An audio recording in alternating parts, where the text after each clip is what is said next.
both the file and your data log here down in the plot. Super important to always have them paired up. It's going to make your life much easier in doing any kind of tuning. So let's go here to logging. I'm going to start PC logging here. Let's fire it up again. I'm going to let it run for about 20-30 seconds.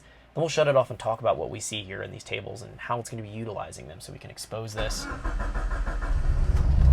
So right there, we can find it fires up. And we'll let it run here, and we're going to be watching it transition over across the table here. And after start time, we actually can see our after start time here is 10 seconds. Right when it gets to about 20 seconds, it's going to be at the last breakpoint in the table here. And we should find that it is going to be tapering out any of adjustments it's making. So right here at 20 seconds, we can see we're at our target of 15 air fuel. So let's actually go here. Let's go and stop this data log here. I'm not going to save this data log just because we're just going to talk about this and look at it. So kind of transitioning through my plot window here with my cursor, we're going to find when we fire it off at the after start time here of 1 second, air fuel is 11.3. Our target air fuel is 13.6. Not terrible. And then see, as soon as we go here about 3 seconds and the after start, our air fuel and our target air fuel are pretty close to each other, so I'm not going to make any adjustments there. Now notice that our lambda feedback is not turning on. We have it blocked out from doing any kind of actual adjustments here. If we go into our setup wizard here and we jump into our lambda control, into our advanced lambda setup, we have it specified here of 15,000 milliseconds or 15 seconds. So we're going to find that if we transition right about here in our log, we're going to see 15 seconds is where we should see it starts to actually kick in and trim, and right there, right at 16, we can see the feedback trim. So we're blocking out any kind of adjustments from our feedback. It's important that we do that. We allow the combustion to stabilize before we start to do any kind of trimming.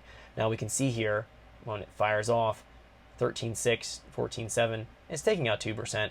As it runs here a little bit more, it's starting to take out, you can see 3%, but our air fuel and our target are pretty close right there. So I'm not going to be updating anything with any of my cranking tables, my crank VE table, my crank lambda table here. It cranks the fires pretty quick. However, when it does fire off, jump into our idle control specifically here, we can see that the idle position goes to 40, so we're cranking right here. Let's see where we're at here. We're cranking at engine speed 188. Again, our target's 1025. We can see once it fires off here, engine RPM is only 800. We can see that the actual target RPM here is roughly over 1,000. So what we're going to have to do here is actually probably go in and add some more idle target offset in RPM.